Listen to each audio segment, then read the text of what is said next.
لله وكفى وسلام على سيد الرسل وخاتم الأنبياء وعلى آله وأصحابه الذين هم خلاصة الله بالعرباء. اللهم صل على سيدنا محمد عبدك ورسولك وسلم كذلك على جميع الأنبياء والمرسلين وعلى الملائكة المقربين وعلى عباد الله الصالحين أجمعين إلى يوم الدين. گرامی قدر حضرات علماء کرام سامعین محترم برادران اسلام، آپ حضرات کے جامعہ کا سالانہ تبلیغی اصلاحی دستار فضیلت کا یہ عظیم الشان اجتماع صبح 10 بجے سے شروع ہے. متعدد حضرات علماء کرام کے آپ نے ایمان پرور جہاد آفری حقائق افروز خطابات سنے. ابھی تھوڑی دیر بعد انشاءاللہ العزیز باقی مہمانان گرامی کے آپ بیانات بھی سنیں گے اور آپ کے سامنے یادگار اسلاف حضرت مولانا مفتی محمد حسن صاحب دامت برکاتہم بخاری شریف کا آخری سبق پہ ارشاد فرمائیں گے. مہمان حضرات کے رش کے باعث ابھی آپ حضرات نے دیکھا کہ نمائندگی کے لیے دوستوں کو بہت ہی کم وقت ملا اور یہی حال تقریباً مسکین کا ہے. آج کی مجلس میں کسی عنوان پر تو میرے لیے گفتگو کرنا مشکل ہے. انتہائی اختصار کے ساتھ ایک بات عرض کیے دیتا ہوں. میرے بھائیوں، 29 مئی 1974 کو جب چناب نگر کے ریلوے اسٹیشن پر قادیانیوں نے مسلمان طلباء کو مارا پیٹا، انہیں زخمی کیا، اس کے رد عمل میں پورے ملک کے اندر ایک تحریک چلی. آپ دوست یہ بات جانتے بھی ہیں اور مانتے بھی ہیں کہ 1953 کی تحریک ختم نبوت میں قادیانیوں نے پرامن تحریک کو تشدد کے راستے پہ ڈالا. علی پور کا قادیانی شہر سلطان کا قادیانی خان گڑھ کا قادیانی مظفر گڑھ کا قادیانی گجرات. اس طرح جگہ بدل کر انہوں نے جگہ ان جلوسوں میں پولیس پر پتھر پھینک کر پرامن تحریک کو تشدد کے راستے پر ڈالا. چنانچہ 1974 کی تحریک میں آپ حضرات کی دینی قیادت شیخ الاسلام حضرت مولانا سید محمد یوسف بن نوری کی قیادت میں ان حضرات نے اپنے طور پر فیصلہ کیا کہ ہم نے اپنی اس تحریک کو تشدد سے بچا کر پرامن ذرائع کے ساتھ آگے بڑھانا ہے. میرے بھائیوں، اس آدمی نے میرے نبی علیہ السلام کو گالی دی، اس آدمی نے پیغمبر اسلام کی اہانت کا ارتکاب کیا. میں اس آدمی کو اپنی دکان پر نہیں آنے دیتا، میں اس آدمی کی دکان پر نہیں جاتا. یہ پھر رہے ہیں UN اور اس کے چارٹر کو. اگر دنیا کا کوئی حق ہے تو میرا بھی کوئی حق ہے. میرے بھائیوں، آپ حضرات کی قیادت نے انتہائی بیدار مغزی کے ساتھ ایسا فیصلہ کیا، کراچی سے لے کر خیبر تک کوئی اشتہار نہیں، کوئی پمفلٹ نہیں. کوئی صاحبان نہیں، کوئی سپیکر نہیں، کوئی خطیب نہیں، کوئی درخواست نہیں، کوئی سٹیج سیکرٹری نہیں، کوئی سٹیج نہیں، کسی کو بلایا نہیں گیا، لیکن انہوں نے اپنی تحریک کا آغاز یہاں سے کیا کہ ہر نماز کے بعد مسجد کے خطیب اور امام کھڑے ہو کر ختم نبوت زندہ باد کا نعرہ لگاتے، قوم کو قادیانیوں سے بائیکاٹ کی طرف متوجہ کرتے، اور یوں دن میں 5 دفعہ لاکھوں مساجد میں کروڑوں انسانوں تک، خلق خدا تک ختم نبوت کا پیغام پہنچنے لگا۔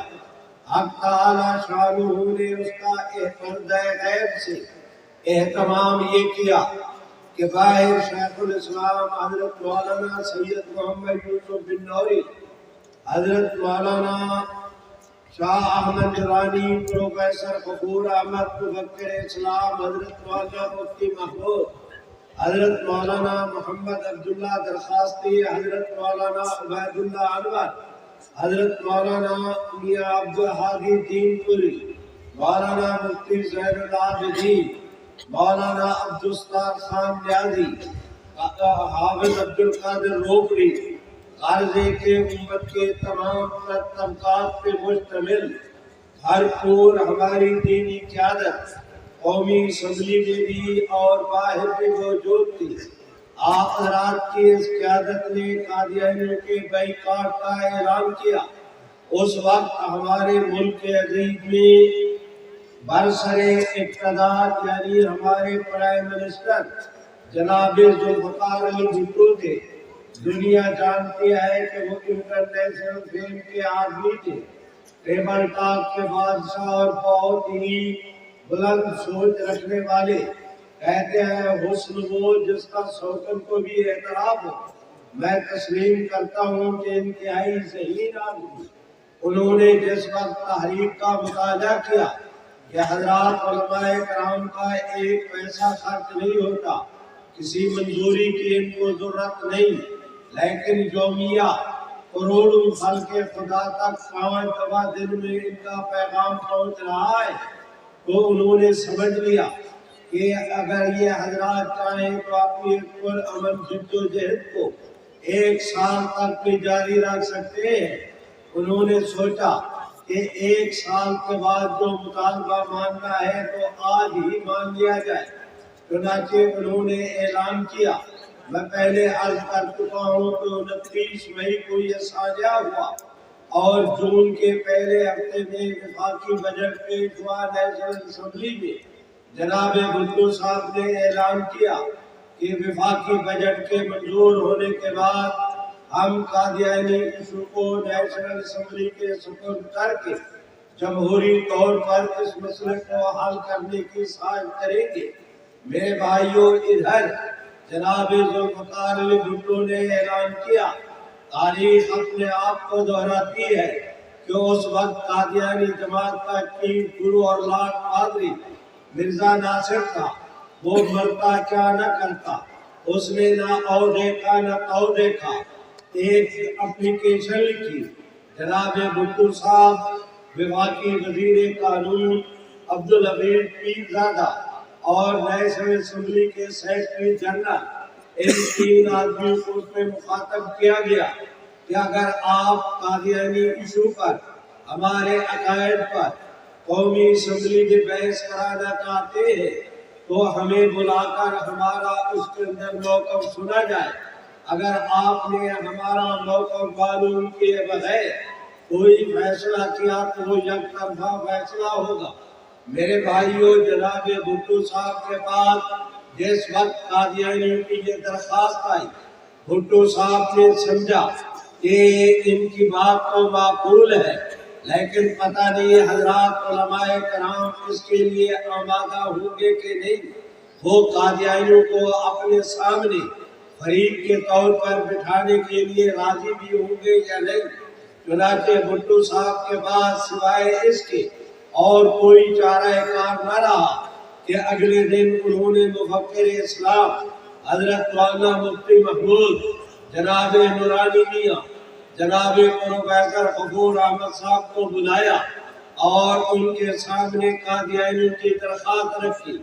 میرے بھائیوں ذرا میری طرف متوجہ ہو، میں درخواست کرتا ہوں کہ حضرت مولانا مفتی محمود صاحب نے قادیانیوں کی وہ درخواست پڑھنے کے بعد بھٹو صاحب کو واپس کی، انہوں نے اسے اپنی میز کی دراز میں رکھا۔ بھٹو صاحب نے بڑی بے ساختگی کے ساتھ حضرت مفتی صاحب سے پوچھا، بڑی بے صبری سے، کہ ارشاد فرمائے آپ کی اس درخواست کے متعلق رائے کیا ہے؟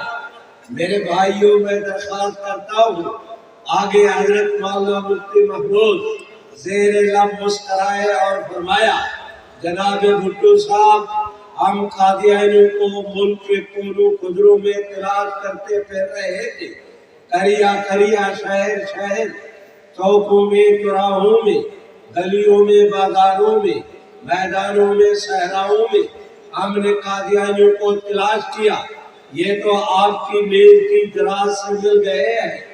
آپ ایک سیکنڈ ضائع کیے بغیر سرکاری سطح پر قادیانیوں کو مطلع کریں کہ وہ قومی اسمبلی کے اندر آئیں۔ جس وقت وہ قومی اسمبلی میں آئیں گے، دنیا دیکھے گی کہ ہم وہاں پر محمد عربی کی غلامی کا کس طرح حق ادا کرتے ہیں۔